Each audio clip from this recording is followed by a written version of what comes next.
ওই একটু দয়া কর, ভাঙ্গিস না রে ছাত্র জনতা আমার থাকার ঘর বসত করছে আমার মাতা, ওই ঘরের অনুসরণ আমারই দেলে গাতা।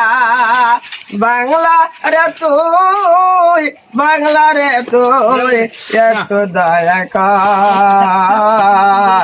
ভাঙ্গিস না রে ছাত্র জনতা আমার থাকার ঘর। তো দিদি না দয়া করে বাংলা ছেড়ে ভারত যায়, আমি যদি দিত হুকুম কেউলি তো বাসিত না।